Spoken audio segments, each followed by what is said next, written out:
Olá pessoal, eu sou Marcos Passos, radiologista.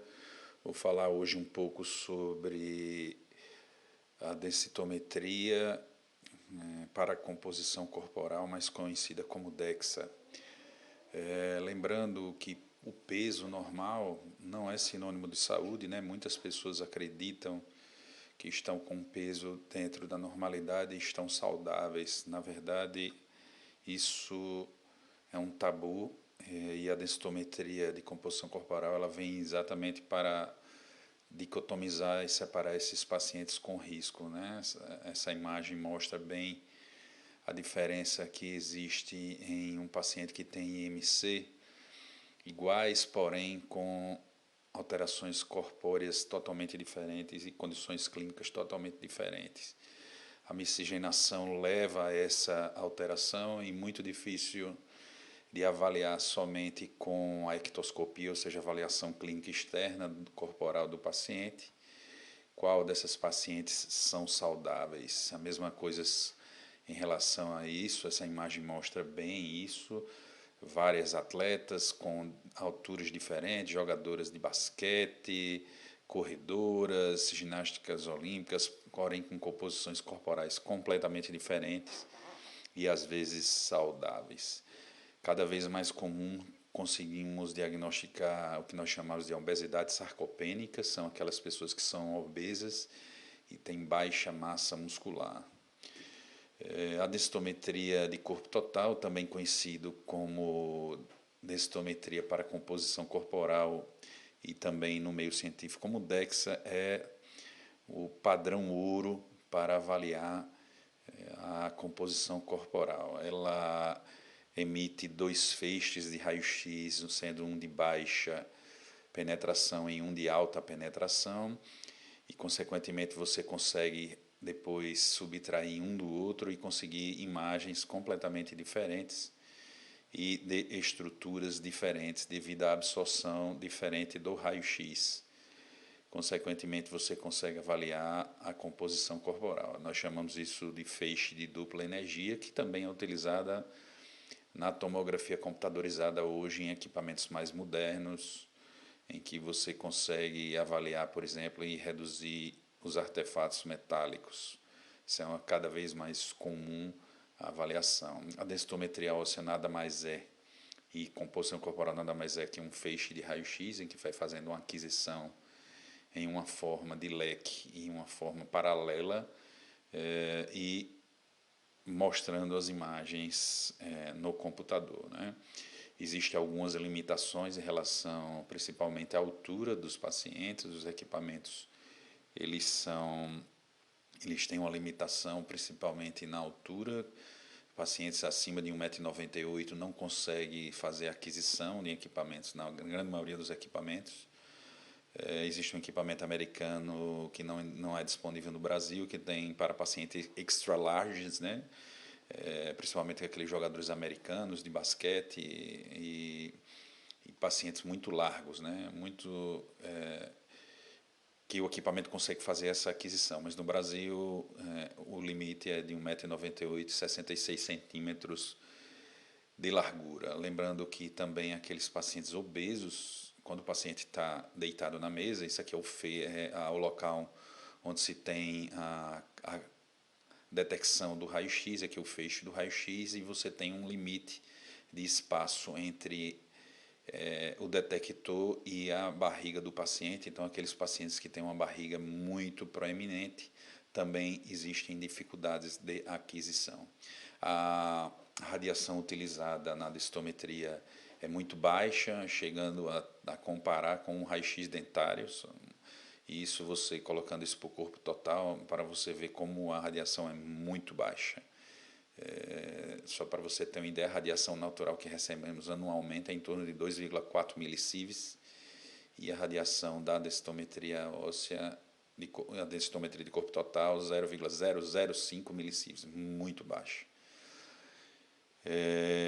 Mostrando que aqueles pacientes que realmente têm IMCs iguais podem ter alterações de composição corporais completamente diferentes um do outro, porque 1 quilo de gordura ela tem a mesma coisa que 1 quilo de músculo, porém a gordura ela é menos densa, né? E como é que a gente consegue avaliar isso? Nosso corpo ele é composto da parte óssea, a grande maioria é composto de água. Nós temos também proteínas, né? Aí nós colocamos os músculos, né? E nós temos a composição de gordura. Então, nós temos uma composição separada de 4 estruturas. Essas estruturas aqui nós consideramos a massa livre de gordura. E quando você tem a massa magra, que é a água, a proteína, livre de gordura. A densitometria de composição corporal ela consegue ver muito bem isso, separando o conteúdo mineral ósseo das demais estruturas e água e proteína da gordura. Aqui mostrando uma avaliação de uma paciente de 36 anos, mostrando a avaliação do T-score, do Z-score, que nós utilizamos para a densitometria óssea normal, para avaliação de osteoporose. Nós também conseguimos ver com muita facilidade a presença de gordura e conseguir fazer a medição em percentual de qual é o percentual de gordura e colocar isso dentro de uma tabela que nós utilizamos do National Institute of Health, americano, do Colégio Americano de Medicina Esportiva. Nesse caso aqui mostrando uma paciente de 36 anos, do sexo feminino, com 23% de gordura, mostrando que para a idade dela, ela é considerada saudável. Então, nós conseguimos avaliar bem a composição de gordura e avaliar também o tipo de gordura, se é uma gordura mais central, né, que está no meio do corpo, ou se é uma gordura mais nas regiões dos quadris, que é muito mais associada à mulher. Nós chamamos essa gordura em pera e aqui a gordura em maçã, né? Um homem é muito mais comum do homem ter essa gordura a nível do abdômen. Sabe-se realmente que quanto maior o nível de gordura abdominal, maior a probabilidade de risco cardiovascular e diabetes tipo 2 e, consequentemente, complicações de tais doenças. E na densitometria nós conseguimos, de composição corporal, conseguimos dizer dentro dos percentuais qual o percentual que está mais que existem mais na paciente, se é mais ginoide, se há um predomínio de ginoide, se há um predomínio de androide. Quando essa relação é maior do que 1, ou seja, tem mais gordura androide do que ginoide, aumenta o risco cardiovascular do paciente. E às vezes, muitas vezes, o paciente ele é limítrofe, é um paciente magro, porém ele tem gordura corporal aumentada e você consegue dizer na densitometria de composição corporal se ele tem um maior risco cardiovascular ou não, mesmo com a composição corporal com IMC normal. Então, na densitometria conseguimos avaliar o conteúdo mineral ósseo, o conteúdo de gordura e a massa livre de gordura, que é a presença de água e proteína. Nós não conseguimos separar a água de proteínas, que no caso são os músculos, mas nós chamamos isso de massa livre de gordura. À medida que nós envelhecemos, as fibras musculares elas vão atrofiando e a musculatura, consequentemente atrofiando, vai aumentando a quantidade de gordura. Isso aqui é uma ressonância magnética numa sequência em T1 de um paciente de 25 anos de idade e de um paciente de 65 anos de idade, mostrando que essa parte branca de gordura, ela mostra muito mais gordura do que quando o paciente tem 25 anos de idade e muito menos músculos em relação a esse paciente de 25 anos. E nós conseguimos ver isso na densitometria, mostrando um paciente de 35 anos de idade, um paciente que tem 1,92 m de altura e a massa magra de 73% de massa magra. Nós conseguimos fazer a avaliação de quanto de massa magra tem no músculo, no braço direito, no braço esquerdo, na perna direita e na perna esquerda, e dividimos pela altura ao quadrado, que nós chamamos isso de índice de Baumgarten, foi um estudioso, que ele consegue, através desse indicador, mostrar se o paciente tem perda de massa muscular ou não. E no sexo masculino nós consideramos isso como 7,26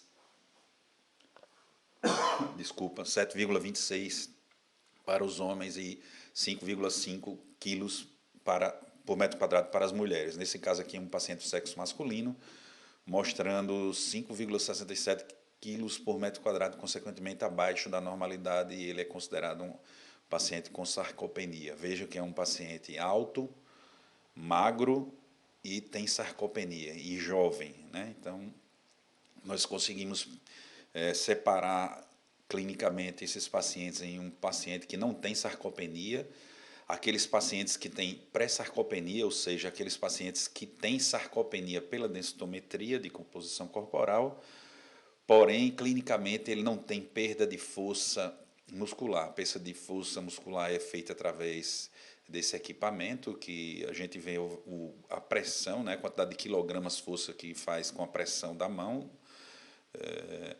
e com perda das funções do dia a dia. Então, às vezes, a pessoa não consegue se levantar sozinho, não consegue caminhar sozinho. Então, a pré-sarcopenia, na verdade, o que é? Nós conseguimos detectar pela densitometria de corpo total que ele tem perda de massa muscular, porém ele não tem alteração clínica pela pressão, o valor de pressão do dinamômetro, e na sarcopenia instalada, sim, quando há uma perda da massa muscular e, consequentemente, perda da função do dia a dia.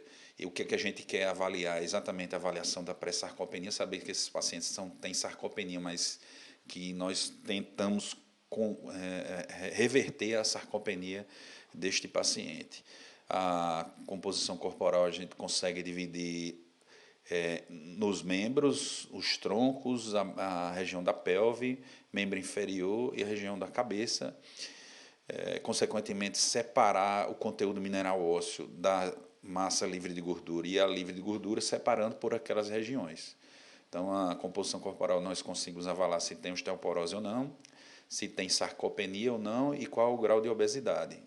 Isso é uma coisa fantástica, porque conseguimos dicotomizar os pacientes em riscos e colocar isso em uma tabela. Essa tabela mostra a separação completa do antímero direito para o antímero esquerdo, ou seja, do lado esquerdo para o lado direito, e separando, mostrando inclusive a simetricidade ou não de um braço com o outro. Então, aqui o braço esquerdo tem 3.038 gramas de massa livre de gordura, de um lado, e do braço direito tem 3.014, consequentemente muito parecido. A mesma coisa da perna, das pernas, porém aqui mostrando que a perna esquerda tem menos músculo do que a perna direita. E isso consegue se colocar, que a gente chama de equilíbrio de massa, separando um braço do outro, uma perna do outro, um tronco do outro, para avaliação, inclusive, de atividades físicas.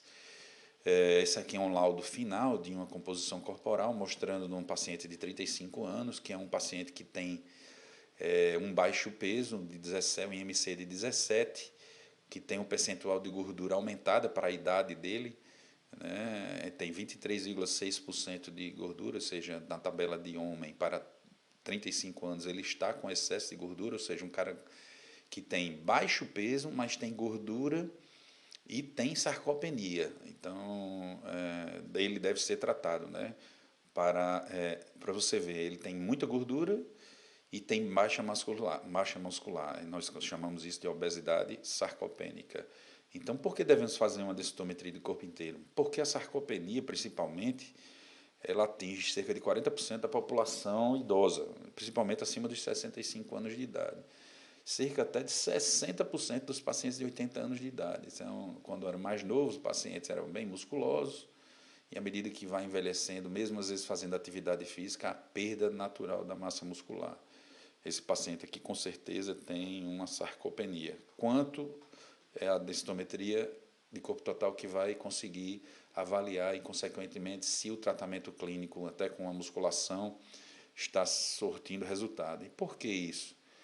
Porque a sarcopenia ela pode estar associada a muitas doenças, né? A resistência insulínica, diabetes tipo 2, a fadiga crônica dos pacientes e principalmente perda da função do dia a dia, levando à queda. A perda da massa muscular ela leva a problemas respiratórios e a problemas de equilíbrio, consequentemente levando queda. Isso é muito ruim, porque os pacientes que têm queda, principalmente os idosos, podem levar a um óbito precoce, né? Antecipar o óbito rapidamente. A perda de massa muscular ocorre de cerca de 1 a 2% por ano, a partir dos 50 anos de idade. Consequentemente, de 30% a 60% da massa muscular, isso para qualquer paciente, né? Então, se você consegue ter uma vida saudável, fazendo atividade física, e consegue diminuir essa perda muscular, consequentemente a sarcopenia vai lhe atingir menos, né? Na parte da parte de respiratória, normalmente se perde à medida que nós vamos envelhecendo, a capacidade respiratória vai diminuindo.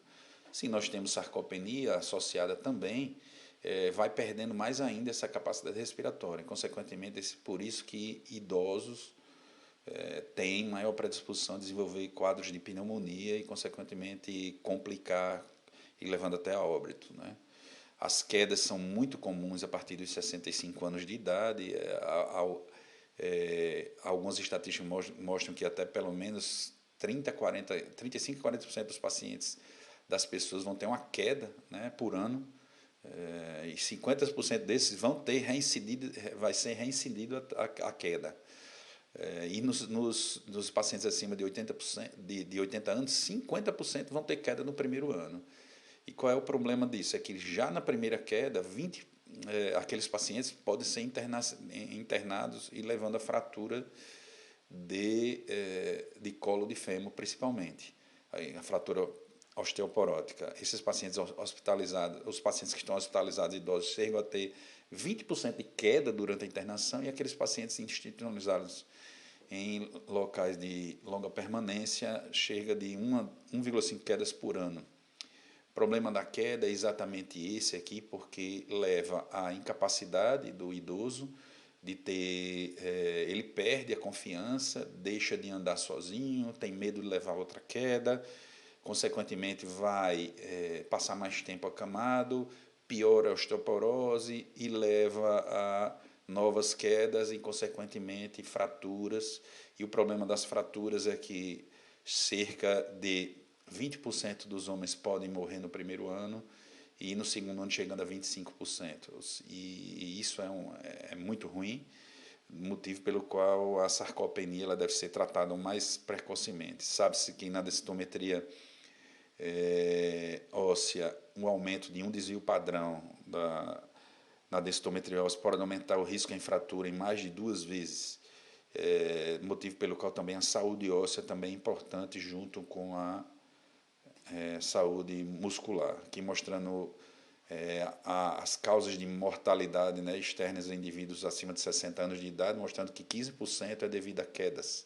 Daí a importância do tratamento da sarcopenia, né? O que a gente vê muito hoje, cada vez mais frequente, é essa entidade clínica que nós chamamos de obesidade sarcopênica, que é exatamente a massa de gordura alta com a massa livre de gordura baixa, né?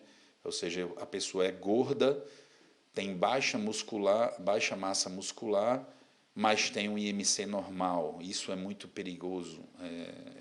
E exatamente esses pacientes que a gente quer dicotomizar, né? Os pacientes que existe também outro método que a gente avalia a presença ou ausência também de fraturas ocultas nos corpos vertebrais, que exatamente é associado àqueles pacientes que têm osteoporose, para avaliação de fraturas ocultas, né? São exatamente aqueles idosos que começam a entender e começam a avaliar: nossa, a minha altura está diminuindo. Por quê? É porque ele está começando a ficar corcundo com o aumento da cifose, né, torácica, e às vezes redução dos espaços entre as vértebras e fraturas das vértebras. Então esse exame estaria indicado para fazer um screening, né, avaliação daqueles pacientes que têm uma redução de altura maior do que 4 centímetros, ou tem suspeita de fratura em corpos vertebrais. Nós chamamos isso de VFA, que é a avaliação morfoestrutural das vértebras, e nós conseguimos fazer e avaliar a presença de uma fratura, por exemplo, aqui no nível de T12, e nós conseguimos classificar de acordo com a fratura e a classificação de Genante, dizer se existe ou não fratura documentada. Se há a presença de osteoporose e fratura presente, nós chamamos isso de osteoporose instalada. Então, o tratamento clínico deve ser mais fortemente feito para evitar que a perda da massa óssea se intensifique. O que, na verdade, nós queremos envelhecer com saúde e, principalmente, mantendo a alegria de viver e a capacidade de, à medida que vamos envelhecendo, de fazer atividades que nos tornam felizes e principalmente na socialização. E queremos, se conseguimos chegar a evitar a presença de sarcopenia, é excelente. Não? A atividade física para o idoso é muito importante, principalmente a atividade de musculação. É exatamente isso que a gente quer evitar, né? Aquela obesidade androide, central, à medida que vai envelhecendo, diabetes tipo 2, hipertensão, problemas cardíacos, perda da massa muscular, levando a sarcopenia, queda, perda da massa, perda da capacidade respiratória e, consequentemente, morte mais cedo. Isso aqui é o que era o ideal, né? A atividade física à medida que vai envelhecendo e musculatura presente. Muito obrigado pela sua atenção. Aqui segue um pouco do meu currículo. Muito obrigado, um abraço a todos.